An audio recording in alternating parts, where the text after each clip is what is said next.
जीवन निर्वाह के लिए भगवान कभी किसी की कमी नहीं रखते। जिसमें तुम्हारे प्राणों का पोषण हो, पानी, ऑक्सीजन, पृथ्वी, आकाश और कहीं ना कहीं अन्न, भगवान सबको देते हैं कर्मानुसार आवश्यकता की पूर्ति। जैसे आप कर्म कर रहे हो, वो करुणा करके कर्मों का जो फल है बहुत संभाल के दे रहे हैं, नहीं एकदम टूट पड़े धज्जियां उड़ जाए, ऐसे ऐसे पाप कर्म किए हैं, वो बहुत संभाल संभाल के दे रहे हैं, सहा रहे हैं।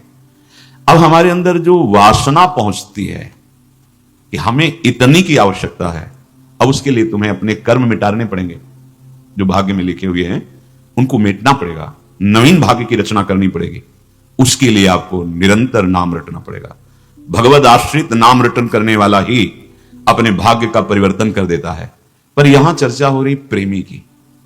हम वृंदावनवासी क्यों नहीं भींजते युगल सरकार के प्रेम रस में? बोले आप सच्ची मान लीजिए, आपके हृदय में अभी युगल सरकार का महत्व नहीं जागा है। जिस दिन आपके हृदय में महत्व जगेगा युगल सरकार का, तो सब तुच्छ लगेगा। अभी बहुत धोखा है, छोटी छोटी वस्तुएं हमारे श्यामा श्याम का विस्मरण करा देती, तो महत्व किसका बना? उस वस्तु का। प्रिया प्रीतम दूसरे नंबर पर वो वस्तु बनी। हम लोग प्रभु की महिमा नहीं जानते हैं, बात करते हैं भगवत साक्षात्कार की, पर उसे हम एक व्यवहार जैसा समझते हैं। महापुरुषों को अगर कहीं तुम देख पाओ तो उनकी जीवन की एक विलक्षण दशा होती है, उसका वर्णन करना असंभव है।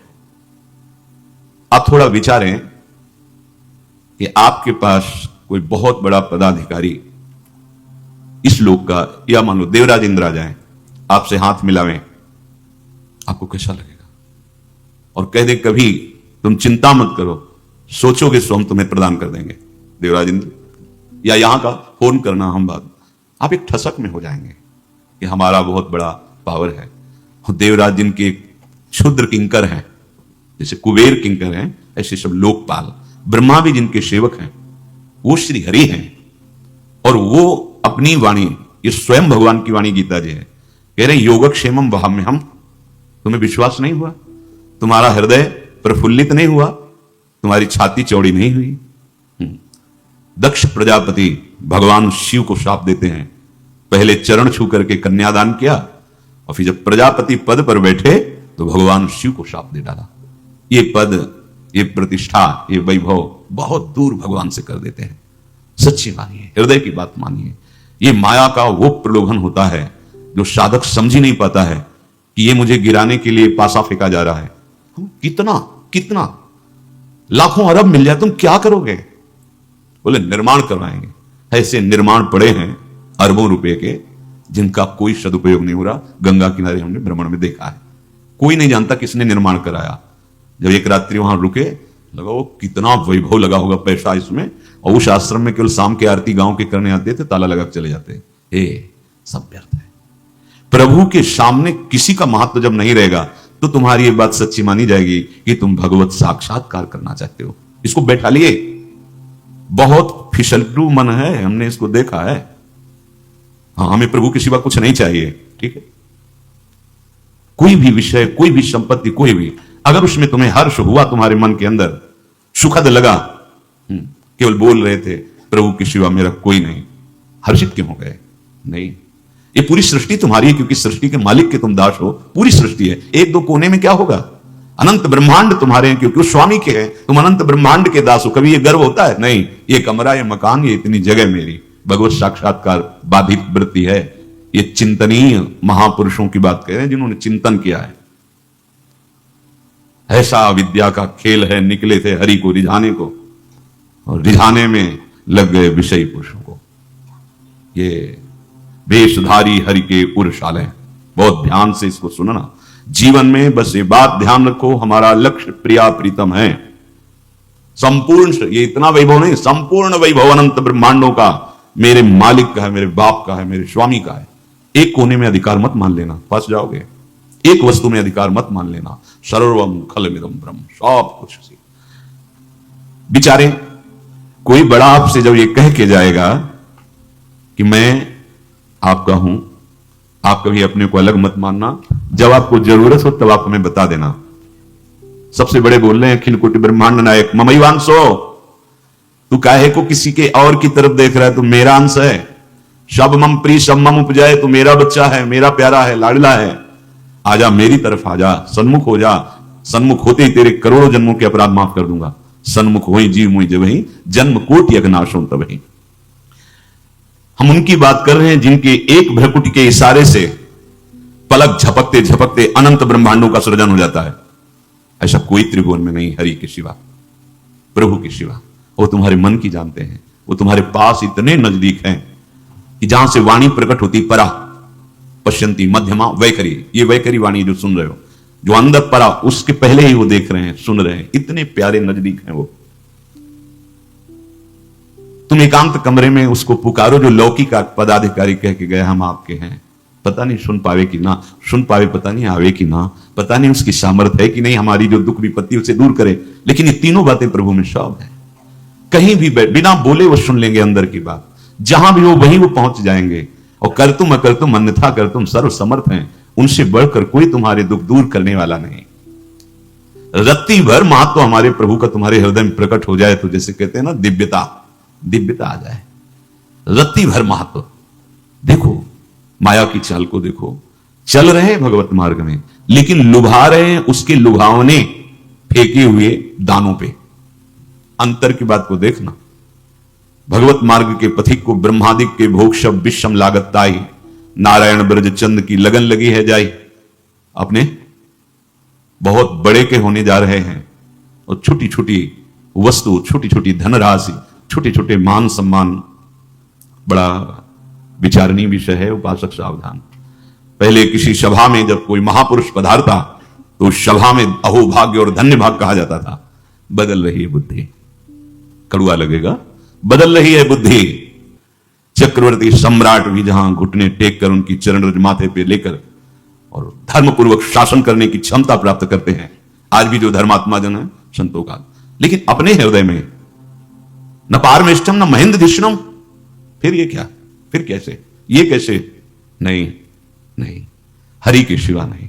हरि भाव से किसी का भी आदर, हरि के आंतरिक को बहुत देख रहे हैं, सर्वज्ञ हैं। हरि भाव से देखो, किसी का भी आदर करो, पशु का भी, श्वान का भी, भगवान प्रसन्न हो जाएंगे। प्रभु के भाव से रहित नहीं। भगवत ऋषिक जी ने कहा है, भूत भविष्य लोक 14 में भये हुए हरि प्यारे, तिन तिनसों व्यवहार हमारो अभिमानिन ते न्यारे। तो क्या महत्व प्रभु का है आपके हृदय में? आप भगवत साक्षात्कार करना चाहते हैं, अगर महत्व आ गया है तो अभी छाती फूल जाएगी कि त्रिभुवन में मेरे जैसा भाग्यशाली कोई नहीं। मुझे गुरु कृपा से प्रियालाल का दासत्व मिला है। ऐसा, इससे बड़ा कोई पद है? जैसे एक बार कहते, हरिदासत्व से बड़ा कोई पद है? हाँ, जो बड़ा होता है वो झुकता है, वो नम्र रहता है, अभिमान नहीं करता। ये जो गर्व है, ये शुद्ध ब्रह्म गर्व है। असभिमान, गोस्वामी जी कह रहे हैं, जाई जनी भोरे मैं सेवक रघुपति पति मोरे। ये अभिमान कभी भूले ना हम कि सियाराम हमारे स्वामी, मैं उनका सेवक। ये शुद्ध भगवत स्वरूप है। जिस समय आपके हृदय में ये बात बैठ जाएगी कि मैं प्रभु का सेवक हूं, इतने बड़े हमारे प्रभु हैं, तो अशांति, दुख, माया तुम्हारी छाया को भी नहीं छू सकती। शब्द सुनो, अशांति, दुख, माया ये तुम्हारी छाया को भी नहीं छू सकती। अतुलनीय आनंद से आप ऐसे उन्मत्त होने लगेंगे बिना साधना के। ये अनुभवी महापुरुष की वचन है। अन्य कोई साधना नहीं, भगवदाश्रय नाम जप और ये ठसक हमारे प्रियालाल। इसके बीच में कोई ना आना चाहिए। बस ये न वस्तु, न व्यक्ति, न पद, न प्रतिष्ठा, कुछ नहीं, कुछ नहीं, दूसरों न कोई, नाहिन आन सो काज। ये बहुत कठिन पड़ता है, नाहिन आन सो काज, यही हम फिसल जाते हैं। जब आपके अंदर ऐसा भाव आएगा तो भगवत दर्शन के पहले आप ऐसे महापुरुष के दर्शन पाएंगे जिनके नेत्रों में प्रियालाल समाये होते हैं। जिनके तुम नेत्र देख रहे हो अभी अभी प्रियालाल से रूप स्वाद पाकर के बात करके तुम्हारी तरफ देख रहे हैं। जिस तुम शरीर को देख रहे हो अभी अभी प्रियालाल ने उनका आलिंगन किया है। जिस महापुरुष को तुम वार्ता कर रहे हो प्रियालाल उनसे वार्ता की है, तब योग्यता उनके दर्शन की आती है। पर हमारी इस बात पर महत्ता और विश्वास तुम्हारा नहीं बैठेगा, क्योंकि तुम्हें पांच भौतिक ढांचा दिखेगा, क्योंकि तुम्हारे मन में कूट कूट करके माया ने केवल संशय और विषय भर दिए हैं। विश्वास की कमी है। हम लोग देखें अपना मन एकदम गंदा है, इसलिए जब किसी पर विशेष कृपा होती है तो महापुरुषों का सानिध्य मिलता है, दर्शन मिलता है। कितना भी मलिन हो उसे भगवत साक्षात्कार निश्चित हो जाएगा। एक पावन चरित्र है श्री भक्त गोपाल चरवाहे का। वो अपने ही उत्तर प्रदेश के ही थे। पहले ऐसा हुआ करता था कि सबकी गायें जैसे चराए तो सब लोग अन्न आदि जो है उसके घर भिजवा देते थे और गायें छोड़ देते थे। वो ग्वाला ही कहा जाता था। सैकड़ों लोगों की गायें चराता था और उसके घर में अन्न आदि जो आवश्यक सामग्री है भिजवा दी जाती थी। ना तो एक अक्षर वो पढ़ा लिखा था और ना कभी उसने भगवान का नाम या कोई चर्चा सुनी थी। उसके कोई परमार्थ से संबंध ही नहीं था। बस गाय चराते थे, जंगल में रहते थे, पत्नी भोजन पहुंचा देती थी और परिवार चलाने के लिए गांव के लोग दे देते थे अन्न, क्योंकि सबकी गाय चलाते थे। ना तो उसको किसी धर्म का ज्ञान था, ना किसी साधना का ज्ञान था। एक दिन देखा जंगल से एक मंडली जा रही संतों के। वो श्री राम जय राम जय जय राम, श्री राम जय राम ऐसे कीर्तन। संत जन पहले मंडली बना के चलते थे तो नाम कीर्तन पद कीर्तन ऐसे। उसको बड़ा आनंद आया। उसको लगा कि इतने झूम झूम कर संत जन गा रहे हैं, किसी से बात नहीं की, पकड़ लिया। अब पूरा तो नहीं, बस उतना राम राम राम राम ऐसे करने लगा। देखो कई बार कहा है यदि आप बिना गुरु मंत्र के भी नाम जप करेंगे तो नाम जप आपको गुरु तक पहुंचा देगा, क्योंकि गुरु प्रदत्त नाम भगवत साक्षात्कार कराता है। उसको सूखी रोटी खाने को मिलती थी। गांव के लोग अन्न दे देते थे, कोई विविध व्यंजन थोड़ी उसको मिलते थे, पर उसमें एक महान सद्गुण था, संतों पर श्रद्धा। इस श्रद्धा ने पकड़ा दिया नाम राम राम राम। नीच जाति स्वपचहु भलो जपत निरंतर नाम, ऊंचो कुल के ही काम को जहान हरि को नाम। अहो बत स्वपचतो गरियान यद जिह्वागे वर्तते नाम तुभ्यम। वो स्वपच धन्य है जिसकी जिह्वा पे हरिनाम विराजमान है। 50 वर्ष की अवस्था लगभग हो गई थी। कभी कोई तीर्थ याटन, धर्म कार्य, शास्त्र स्वाध्याय, सत्संग कुछ नहीं। देखो कृपा, विश्वास। अब वो अलौकिक ढंग से नाम में मिठास लगने लगी उसको, तो जोर जोर से कभी कभी नाच पड़ता, चरवाहा है ना, गाता, तो और जो लोग थे उसका उपहास करते। तुम्हारे लिए विमान आ रहा है, नाम जब बहुत उपहासी लोग होते हैं, तुम्हारे लिए विमान, अरे नरक में भी ठौर नहीं मिलेगी, जिंदगी में कुछ पुण्य नहीं किया, ये ऐसे लोग बहुत उपहास करने वाले। ऐसे करने से क्या मिलेगा, नाम से कुछ हो जाएगा। वो सीधा साधा आदमी, उसने कहा हमने तो कभी सोचा ही नहीं कि कुछ होगा, हम तो ऐसे ही गा रहे, पर ये लोग उपहास कर रहे हैं, क्या गलत है क्या ऐसा गाना? जब तक दृढ़ ज्ञान नहीं होता तब तक माया फिसला सकती है। उसने कहा कि हम किसी लाभ के लिए, बैकुंठ जाने के लिए या कोई लाभ के लिए नहीं जपते, हमें तो अच्छा लगा, वो गा रहे थे संत जन तो हम गाने लगे हैं। क्या सही में आप लोग समझते हैं कि गलत है? उनका तुम मूर्ख हो, तुम्हारी क्या समझ में आए? और उपहास करते उसका। उसके मन में एक बात आई, कोई ये प्रमाण दे दे मुझे कि ये जो मैं संतों के मुख से सुना नाम, ये परम सत्य है, ये परम सुखकारी है, और इससे क्या बैकुंठ मिल जाएगा? कोई तो मिले मुझे। और जब किसी के हृदय में ऐसी आकांक्षा होती है तो वही मिल जाते हैं जो सबके हृदय की जानते हैं। एक दिन उसने देखा जब लोग दिल्ली की हंसी मजाक कर रहे थे, उसी समय एक लंगोटी पहने हुए, हाथ में कमंडल और दंड धारण किए हुए कोई वीतराग परमहंस दौड़ा, चरणों में गिर गया।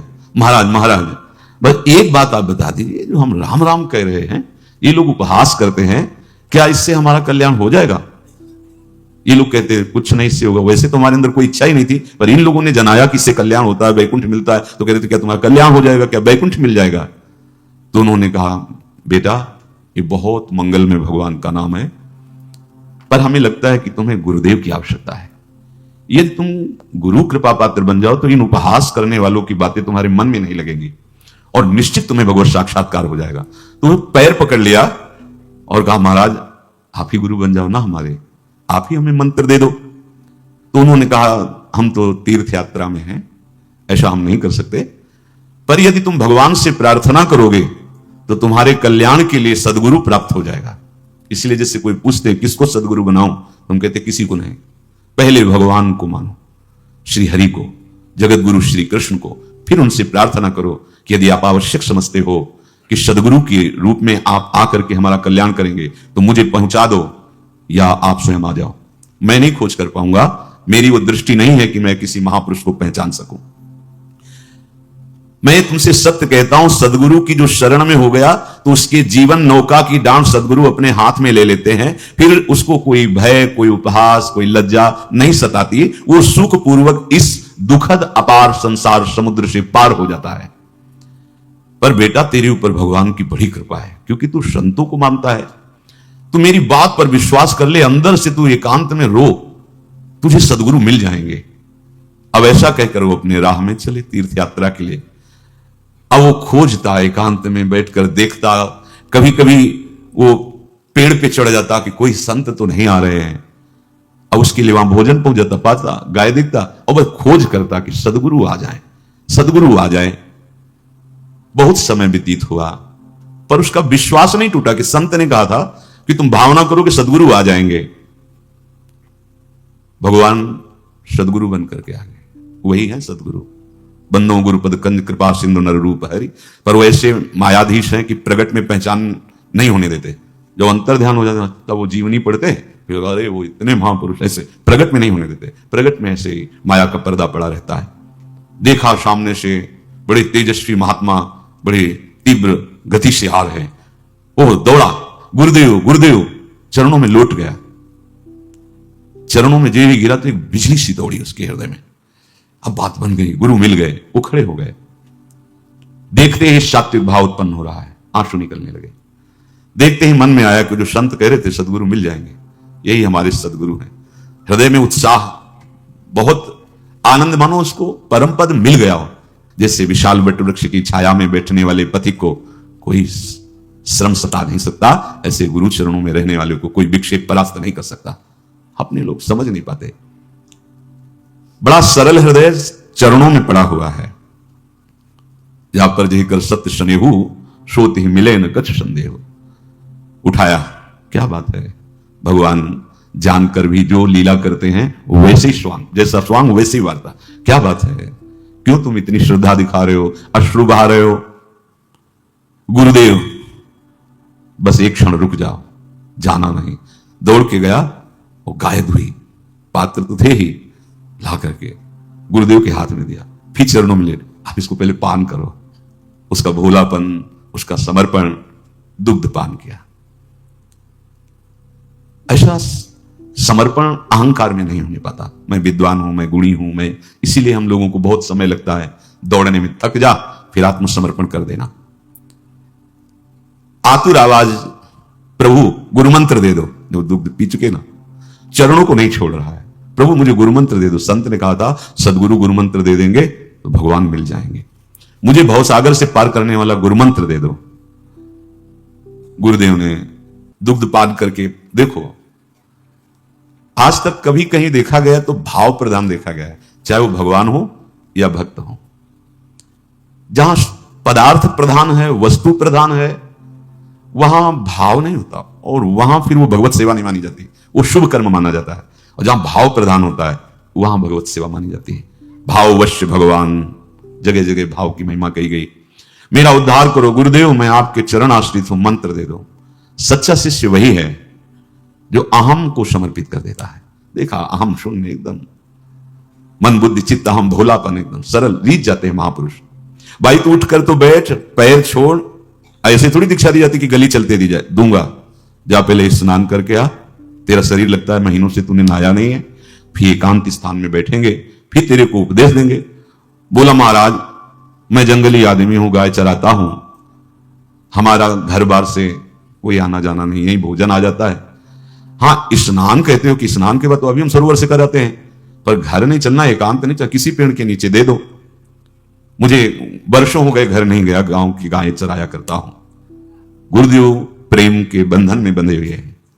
सच्ची मानिए, तुम उनका त्याग कर सकते हो, कभी तुम्हारा त्याग नहीं कर सकते, क्योंकि तुम्हारे हृदय की मोह भरी वृत्ति है तो तुम नहीं जान पाओगे। ये एक बार स्वीकार कर ले तो ये छोड़ना नहीं जानते। तुम तुम्हार सेवक असुरारी, स्वार्थ रहित जग जुग उपकारी।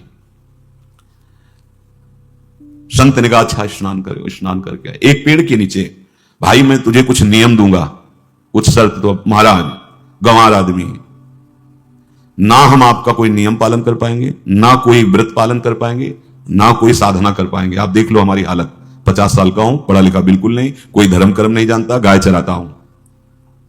अच्छा समझ रहे हैं क्या करें? सर्वधर्मान परित्यज्य मामेकम शरणम। बड़े चतुर शिरोमणि हैं। गोपीजनों से क्या कहते हैं? अच्छा तुम वृंदावन की शोभा देखने आई हो? हाँ हाँ वो तो देख ली ना। अच्छा मुझे देखने? हाँ त्रिभुवन में कौन ऐसा है जो मेरे रूप को ना देखना चाहे? हाँ बंसीनाथ का आकर्षण ही ऐसा, वो सब हो गया, अब आप जाओ अपने पतियों की सेवा करो। ऐसा क्या उत्तर दिया था गोपियों ने? हम समझ रहे हैं, हम समझ रहे हैं। सबकी आत्मा आप हो और आपने मेरा मन चुरा लिया। अब हमको कहते जाओ, बिना मन के कैसे जाएं? अभी आपके सामने प्राण निकल जाएंगे अगर आप जाने की बात करें। रास में प्रवेश, सीधे रास प्रवेश। गुरुदेव क्या है? कुछ नियम है, कुछ शर्त है, कुछ प्रतिज्ञाएं करनी पड़ेगी तुमको।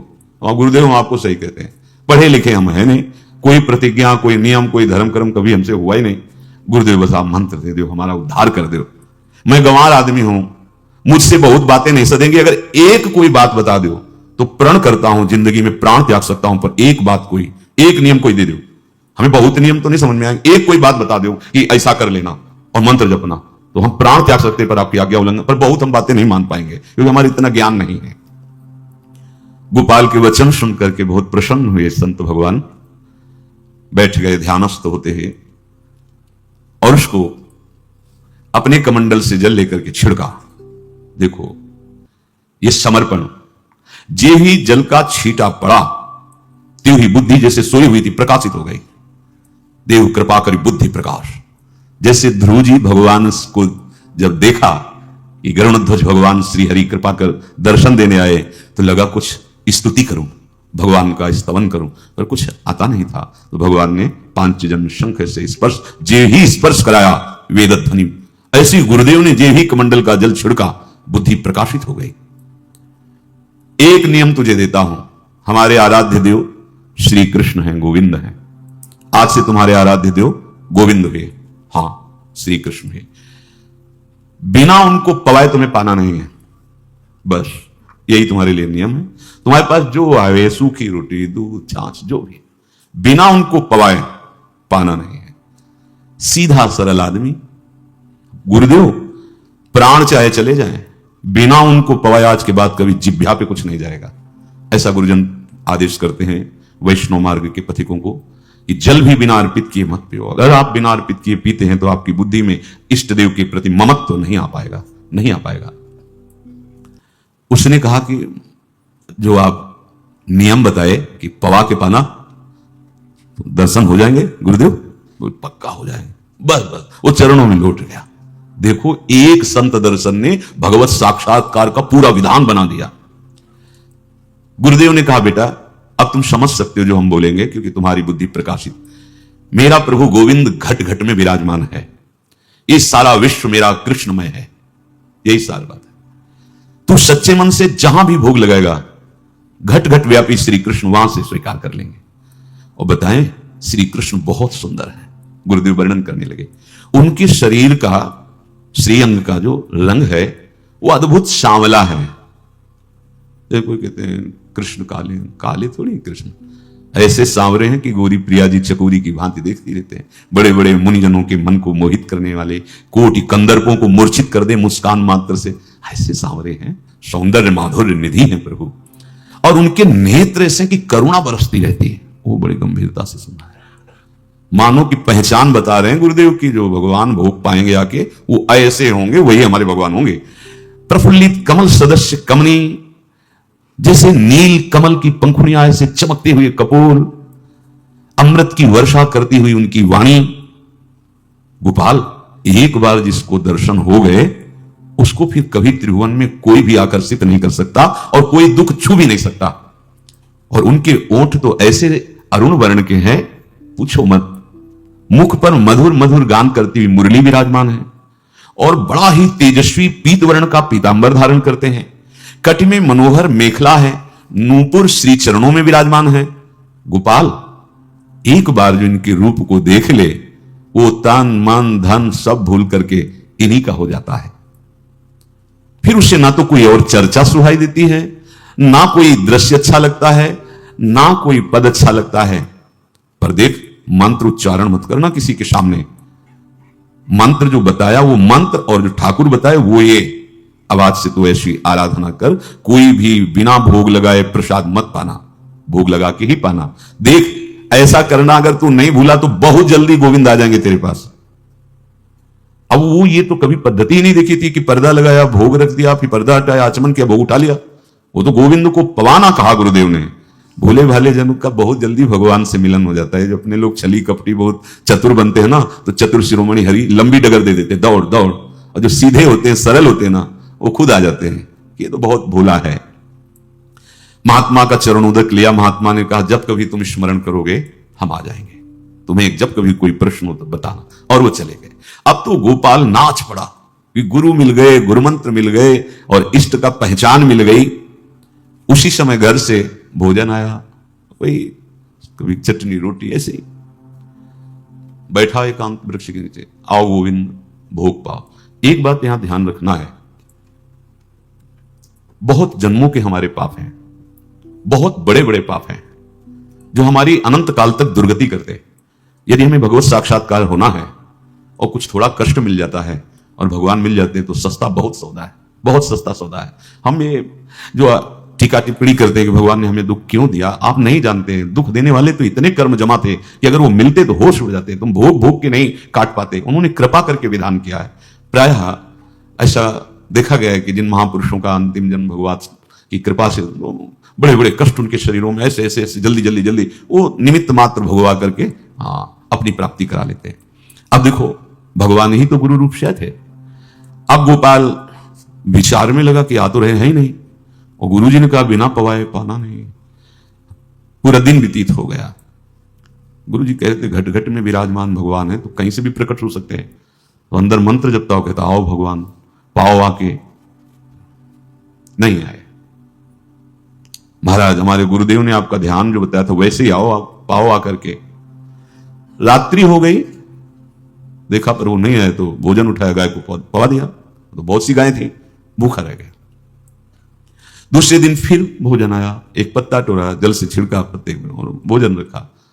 भगवान को फिर पुकारा, आओ प्रभु। गुरुदेव ने आज्ञा की बिना आपको पवाए हम अपनी जबान में नहीं रख सकते। शाम हो गई, रात्रि हो गई, फिर गौ को दे दिया, नहीं पाया।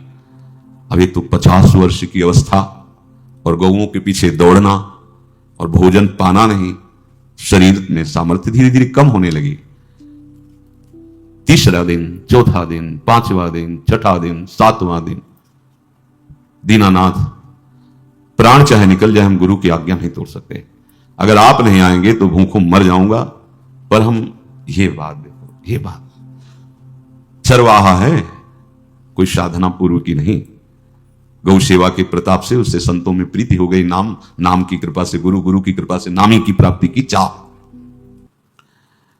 ऐसे कई दिन व्यतीत होते गए। उसकी पत्नी ने देखा कि अस्थि मात्र हो रहे शरीरा। पूछती कि क्या बात है, भोजन तो हम रोज लाते हैं, आप रोज लेते हैं, क्या पाते नहीं? आपका विषय नहीं। शिक्षा मिलती है यहां, अपने गुरु उपदिष्ट साधन को किसी से बताना नहीं चाहिए। गुरु उपदिष्ट साधन जब तक सिद्धावस्था ना पहुंच जाए तब तक गुप्त रखा जाता है। जो जैसे आप सत्संग सुन रहे हो, इसमें कोई वचन आपको लगा, पकड़ लिया, अब वो जीवन में तभी बोलना है जब उसका प्रभाव हमारे जीवन में आ जाए। नहीं ऐसे नहीं बोलना, नहीं तो निकल जाएगा। और अगर रोक लिया तो मंथन करेगा अंदर और आपको उसमें स्थित कर देगा। एक भी शब्द नहीं बताया कि हमारी गुरु दीक्षा हो गई, गुरुजी ने कहा था पवा के पाना, और इतने दिन हो गए भगवान तो आ नहीं रहे, इसीलिए हम पा नहीं रहे, तो हमारी ये दशा है। देखो आज का समय ऐसा है कि प्रगट में सब इंद्रियों के पोषण की व्यवस्थाएं भगवान दी, चाहे गृहस्थ हो चाहे विरक्त हो, लेकिन क्या हमारे अंदर निष्ठा है ऐसी? सबरी जी जब उनके गुरुदेव पधारने लगे तो चरणों में रो के गिरी कि प्रभु इस पूरे विश्व में मुझ अधम को सिर्फ आप ही प्यार करने वाले, आप ही ने दुलार करके मुझे रखा, नहीं सब जगह ठोकर मिलती, कोई भी संत महात्मा हमारी तरफ देखना नहीं चाहते। और प्रभु आप जा रहे हो, आप कैसे जीवन जानते हो क्या कहा? हम तो भजन के प्रभाव से भगवान के धाम जा रहे हैं। बेटा भगवान स्वयं चलकर तुम्हारे पास आएंगे। सबरी जी बहुत वर्षों तक कभी गुरु के वचनों पर अविश्वास नहीं हुआ, क्यों कहते थे भगवान आएंगे, रोज पावड़े डालती हूं, सोहनी लगा के जल छिड़कती हूं, रोज भी लगता है फुसला तो नहीं दिया गुरु जी ने, नहीं, गुरु के वचन भगवान आएंगे। शायद ऐसा वर्णन की शास्त्र हजार वर्ष सोचो जरा, और भगवान आए और शबरी को निहाल किया। ऐसे हो गुरुदेव ने कहा है भगवान आएंगे, जब तक वो ना पाएंगे तब तक हमने कहा कि और उनका उद्देश्य अलग था कहने का कि आप भगवान को भोग लगा के पाइएगा और भजन कीजिएगा तो मंत्र के प्रभाव से तुम्हारे मानस पटल पर भगवान दिखने लगेंगे, ऐसा होता है। पर सीधा आदमी सीधा समझा जब तक भगवान नहीं पाएंगे तब तक हमें नहीं पाना। 18 दिन बीत गए, कुछ ना खाना ना पीना। गोविंद भी देखते हैं, बाल भक्त ओम प्रकाश जी महाराज यही अपने चामुंडा के पास से उधर बहुत नामनिष्ठ महात्मा, बाल भक्तों में बहुत ही मानो प्रहलाद जी ही हैं। जैसे प्रहलाद जी नामनिष्ठ भगवान-निष्ठ, घट घट में भगवान को देखने वाले, ऐसे श्री ओम प्रकाश जी बाल भक्त। बड़े बड़े महापुरुष गए, हरि बाबा, उड़िया बाबा, सब बस वो यही कहते कि ये श्री कृष्ण का आदेश है। फिर शायद 50 के भी ऊपर दिन गए थे, ऐसे 70 दिन तक उस महापुरुष ने कुछ नहीं खाया, सशरीर अंतर्ध्यान हुए। आज समाधि उनकी बनी। जब महत्व भगवान का जग जाता है तो शरीर का महत्व नहीं। अच्छा, प्राणनाथ जब प्राणों का पोषण कर रहे हैं तो अन्न में भी तो प्राणनाथ की हिस्स दी हुई शक्ति है, तो बिना अन्न के भी उनका पोषण हो रहा है। पर ये भागवती का आदेश से, मनमानी करने से नहीं। मनमानी करने में फिर मार्ग रुक जाएगा। भगवान आदेश करते हैं अपनी वाणी से, युक्ताहार विहार से, उचित आहार विहार, वो तो भगवत आदेश होता है। 18 दिन बीत गए, 19वें दिन जब भोजन आया तो पेट के आते सब सिकुड़ गई थी। वैसे ही 50 वर्ष के थे, आंखें धस गई थी, उठने की ताकत नहीं। पत्नी ने फिर कहा कि आप कुछ तो बताइए कि क्या आपको कोई रोग हो रहा है, आप भोजन नहीं पा रहे, मैं रुक जाऊं यही आपकी सेवा के लिए या आप घर चलिए। कोई उत्तर नहीं, आप जाइए, हम ठीक हैं, ऐसा। फिर धीरे से पत्ता लाए, छिड़का, भगवान आओ पाओ आकर के। शाम हो गई, फिर गाय को दे दिया। विचार कर लिया कि अब मरना ही है, मुझे जैसे अधम के पास भगवान तो आएंगे नहीं, वो तो भगवान है, पर मैं अपने गुरु के वचन नहीं तोड़ सकता, मर चाहे जाऊं। 27 दिन व्यतीत हो गए, एक कवल भी अन्न नहीं पाया। न चलने की शक्ति थी, न पत्ता लाने की शक्ति थी, न जल छिड़कने की शक्ति थी। जिस पात्र में भोजन लाई थी, लेटे ही लेटे खोला और कहा, प्रभु मुझे पता है आप इस शरीर से नहीं मिलोगे, पर आप जान लो मैं अपने गुरु की आज्ञा का उल्लंघन नहीं करूं। ये मतलब जितने महान हुए हैं सब निष्ठाओं में निष्ठावान हुए हैं, अपने लोग फिसड्डी हैं। जरा सा कोई दुख, जरा सा कोई सुख, फिसल जाते हैं। प्राण अनंत जन्मों की बिगड़ी 27 दिन क्या होते हैं, क्या होते हैं 27 दिन? अनंत जन्मों का जमा कूड़ा करकट भगवान साफ कर रहे हैं। ये जो तन्मयता, गुरु निष्ठा, जो प्राण भूख से व्याकुल, सब भस्म हो रहे हैं पाप अनंत जन्मों के। नारद जी को क्या कहा था भगवान ने? व्यास जी को अपनी कथा सुनाते हैं कि 4 महीने संतों के पात्र मार्जन और जूठन पाने के प्रभाव से मुझे संसार से वैराग्य हो गया और हरि के चरणों में अनुराग हो गया, और अकस्मात भगवान ने कृपा की कि मेरी मां को सांप ने काट लिया और पधार गई। अब तो मैं स्वतंत्र हो गया, घोर जंगल की तरफ बढ़ा और चलते चलते जहां एक बढ़िया सरोवर, विशाल पीपल का वृक्ष, स्नान करके जे ही पीपल के वृक्ष के नीचे बैठा, तेज देखा ललित माधुर्य में भगवान हमारे ध्यान में। अभी मैं ठीक से देख ही नहीं पाया था कि अंतर ध्यान हो गए। अब तो भारी विकलता, वन में रो रहे हैं तो आकाशवाणी हुई, हे बालक, अध कचरे योगी को मेरा साक्षात्कार प्रगट में नहीं होता, इसलिए तू खूब भजन कर और शरीर छूटने तक इंतजार कर। अब जब शरीर छूटेगा, ये जो मैंने दर्शन दिए ये तेरे को लुभायमान करने के लिए, कि तेरी चित्तवृत्ति कहीं और जाए ना। अब तू अगला जन्म नारद मेरा पार्षद बनेगा। ये 27 दिन क्या होते हैं? अनंत जन्म। जैसे हम सोचे कि भगवान इतने निर्दयी कैसे हैं? नहीं निर्दयी, आत्मा को कुछ फर्क नहीं पड़ता। और शरीर ने जो किए हैं जन्म जन्मांतरों के, वो निष्ठा के कारण दुख नहीं पहुंचेगा। निष्ठावान को दुख नहीं पहुंचता, वो आपको दिखाई देगा दूर से, उसको दुख नहीं पहुंचता, क्योंकि निष्ठा का कवच है, वो कभी कोई भेद नहीं सकता। किसी भी माया के यंत्र में ताकत नहीं कि निष्ठा को भेद सके, उसी को निष्ठा कहते हैं, नहीं भेद पाई। 27वां दिन है। पति की दशा देख करके कहा, स्वामी अब तो आप कहोगे भी तो मैं नहीं जाऊंगी। अब आपकी दशा, इशारे से कहा, आज भर चली जा, क्योंकि उसको लग रहा था आज प्राण निकल जाएंगे। आज भर चली जा, फिर कल से जैसी तेरी, आज चली जा। इशारे से बोलने की भी सामर्थ्य नहीं थी। गोपाल के आंसुओं की धारा चल रही, पड़े पड़े धीरे से खोला जो भोग है, और अंतस्थल, आज बोल भी नहीं पा रहे, अंतस्थल से कह रहे, प्रभु आप चाहे आके पालो या लिवा जाके पवा देना, देख लो आप, आखिरी है, आके पालो या लिवा जाना और अपने यहां पवाना, क्योंकि हमारे यहां तो पाए नहीं आप। बड़े प्रेम से अंदर से आवाज आई, गोपाल साख खोली, क्योंकि बोलने की हिम्मत नहीं, ये अंदर से प्रार्थना की थी। गोपाल वो अमृतमय, गुरुदेव ने कहा था कि उनकी वाणी से अमृत बरसता है। एकदम आंख खुला, देखा वही पीतांबर, वैसे ही मोर मुकुट, वही मुरली, वही करधनी, वैसे ही नूपुर, वैसे ही ललित त्रिभंगी। गुरुदेव ने जैसा वर्णन किया था वैसा ही सुंदर रूप गोपाल के सामने प्रभु। मुखमंडल की मनोहरता देखकर निहाल हो गए, ए निहाल कर देंगे। थोड़ी पीड़ा सहना सीखो, सहत सहत बाढ़े भगति, ग्रह तन गुरु हितगार, ग्रह तन गुरु हितगार हार अपनी कर। मान सेवक जी कह रहे हैं, देखो, ग्रह तन गुरु हितगार हार अपनी कर, तन मन प्राण गुरु वचनों पर न्यौछावर, जो भी सहना पड़े सहूंगा। मिल गए प्रभु, प्रभु दूर नहीं है, प्रिया प्रीतम बहुत कृपालु हैं। मानो करोड़ करोड़ काम की सौंदर्यता को हे करते हुए प्रभु के लावण्य का प्रकाश हो रहा है। मनहारिणी मुरली, जैसे कहा था अधरों में वैसे अधरों में विराजमान। अच्छा, खास बात ये, ना कोई गाय देख पा रही, नहीं कोई और चरवाहा देख पा रहा है। ये भगवान, जैसे इस सभा में किसी से बात करें, भगवान किसी से मिले तो पास बैठा व्यक्ति भी नहीं देख पाएगा ना जान पाएगा, क्योंकि प्राकृतिक इंद्रियां, प्राकृतिक शरीर, और वो चिदानंद में, वो तो जिसको दर्शन देंगे तो पहले दृष्टि प्रदान करते हैं। भगवान जिससे मिलते हैं पहले दृष्टि प्रदान करते हैं, तो गुरु रूप से दृष्टि प्रदान। ये जो अंतर में पुकारा ना, वो अंतर दृष्टि खुल गई, सामने देखा।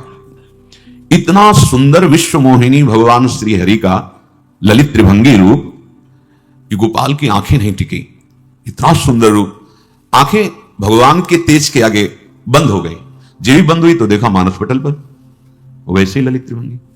फिर खोला, देखा सामने भगवान मुस्कुराए, सामर्थ्य प्रदान की।